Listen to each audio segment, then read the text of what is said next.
बात उस समय की है जब श्री राम रावण से युद्ध करने के बाद अयोध्या वापस आ चुके थे और उनका राज्याभिषेक पूरी धूमधाम के साथ हो चुका था।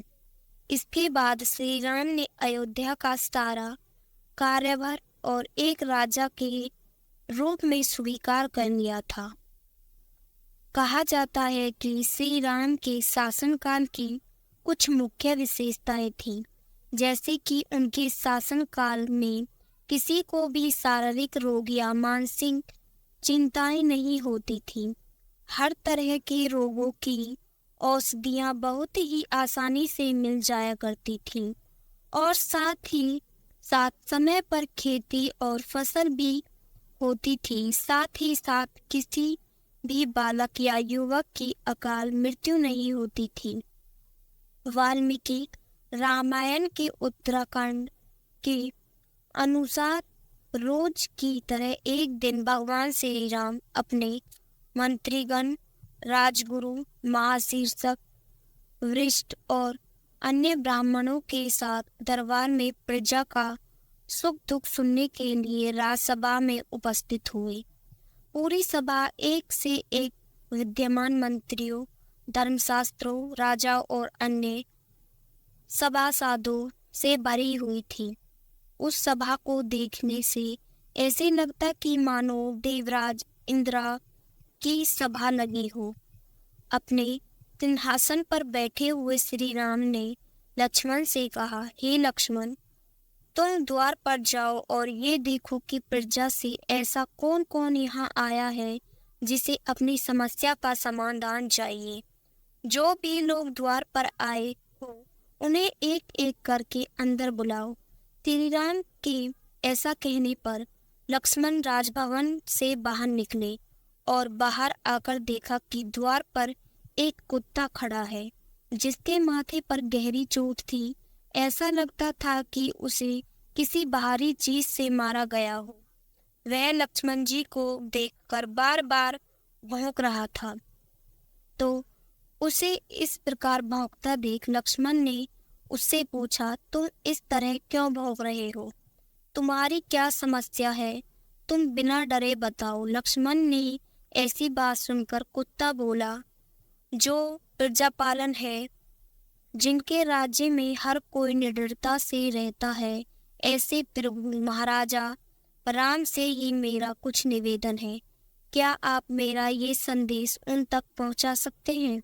ऐसा सुनकर लक्ष्मण फिर से राजभवन पहुंचे और उन्होंने ये बात श्री राम को बताई।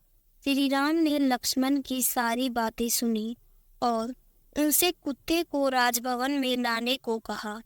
श्री राम की आज्ञा लेने के बाद लक्ष्मण ने उस कुत्ते को राजभवन में पेश किया।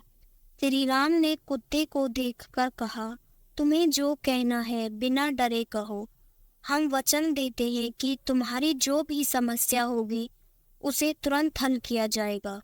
श्री राम के ऐसा कहने पर कुत्ते ने कहा, हे राजन, राजा की अपनी प्रजा का पालन और न्याय होता है, उसी से सबकी रक्षा होती है।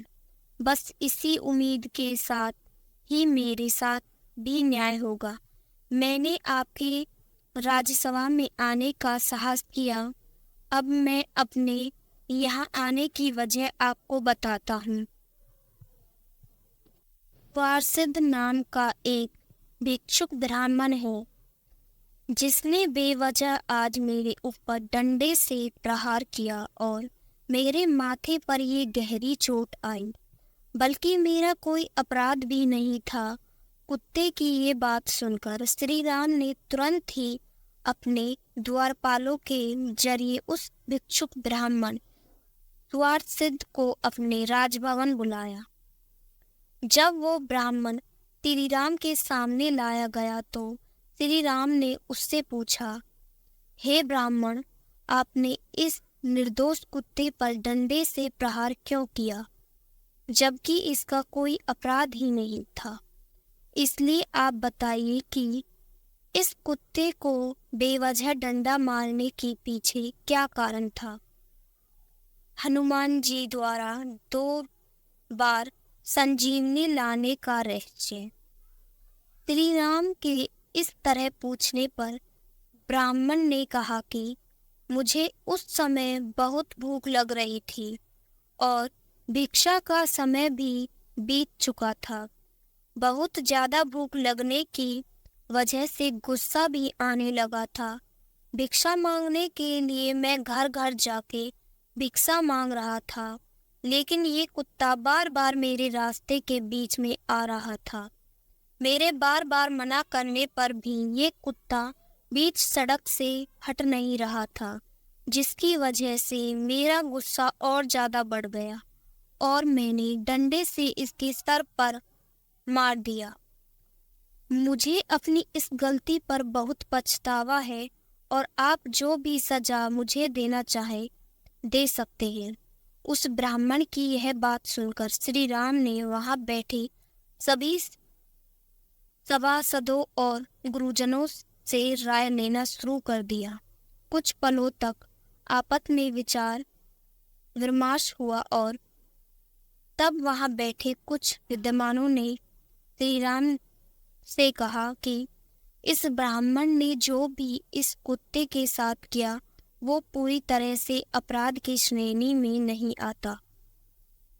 आता है, लेकिन शास्त्रों के अनुसार अगर कोई किसी को वध करने की इच्छा में प्रहार करता है या उसके हाथों किसी का वध हो जाता है तो उसे शारीरिक दंड मिलना चाहिए। लेकिन इस ब्राह्मण से इस कुत्ते की हत्या नहीं हुई है, इसलिए हम इसे कोई शारीरिक दंड नहीं दे सकते। इसलिए हम थोड़ा और विचार कर लेना चाहिए। ये सब बातें हो रही थी कि इसी बीच कुत्ते ने श्री राम से एक निवेदन किया और कहा, हे राजन, जैसा कि आपने मुझे वचन दिया है कि आप मेरी समस्या का हल करके मुझे संतुष्ट करेंगे, इसलिए मेरे विचार से इस ब्राह्मण को कालेंजर में एक मठ का मंत्र बना दिया जाए। अगर आप ऐसा करेंगे तो मैं आपके न्याय से पूरी तरह संतुष्ट हो जाऊंगा। श्री राम तो स्वयं भगवान के अवतार थे और वो जानते थे कि कुत्ते की इस बात के पीछे क्या रहस्य है, इसलिए उन्होंने तुरंत ही उस ब्राह्मण को कालेंजर में मठ का मंत्र बना दिया और उसे वहां से विदा किया। लेकिन इस घटना के बाद श्री राम के मंत्रीगण बहुत ही सोच में पड़ गए और फिर वो से बोले, हे राजन, इस तरह इस ब्राह्मण को मंत्र का पद देने से उसे दंड कैसे मिले? ये तो उसके लिए एक वरदान जैसा हुआ। फिर वो श्री राम ने अपने मंत्रियों की शंका को दूर करने के लिए उस कुत्ते से पूछा तो कुत्ते ने कहा, श्री राम, पिछले जन्म में मैं भी कालेंजर के मठ का महंत था, देवताओं और ब्राह्मणों की पूजा करता था, दास दासियों के साथ न्याय करता, देवदास संपत्तियों की रक्षा करता था और हमेशा शुभ और अच्छे कर्म ही करता था। लेकिन इन सब के बाद भी मेरे मन में घमंड आ गया था और आप तो जानते हैं घमंड करने के सारे पुण्य कर्म नष्ट हो जाते हैं। इसी के वजह से मुझे इस जन्म में कुत्ते का शरीर मिला। कैसे हुई देवों के देव भगवान शिव की उत्पत्ति? तो फिर जो ऐसा क्रोधी है, धर्म को छोड़ चुका है, स्वभाव से क्रूर, कठोर और मूर्ख भी है, ऐसा ब्राह्मण तो मेहनत बनकर अपना ही नहीं बल्कि अपने साथ साथ अपनी सातों पीढ़ियों को भी नरक ले जाएगा। बस यही सब सोचकर मैंने आपसे ऐसा निवेदन किया। इस तरह इसे किसी भी तरह का शारीरिक दंड नहीं मिला और इसे इसके कर्मों का सही दंड भी नहीं मिल जाएगा।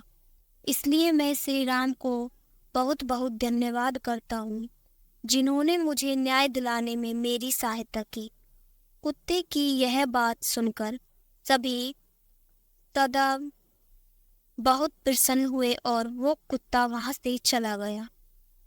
कुछ समय बीतने के बाद वो कुत्ता काशी चला गया, जहाँ उसने अन्य जल का त्याग कर दिया और अपने प्राण त्याग दिए। इस कथा से हम एक बात जरूर सीखते हैं कि अहंकार किसी भी प्राणी को कभी भी हो सकता है, चाहे वो अच्छे कर्म करता हो या बुरे। एक अच्छे कर्म वाले व्यक्ति को भी ये अहंकार हो जाता है कि उससे ज्यादा पुण्य इस संसार में इसके अलावा और कोई कर ही नहीं सकता, लेकिन वो यह भूल जाता है कि जिस दिन उसके मन में अहंकार ने जन्म लिया, उसी पल उसके सारे पुण्य मिट्टी में मिल जाते हैं और उसके मरने के बाद भी उसे सही गति नहीं मिलती।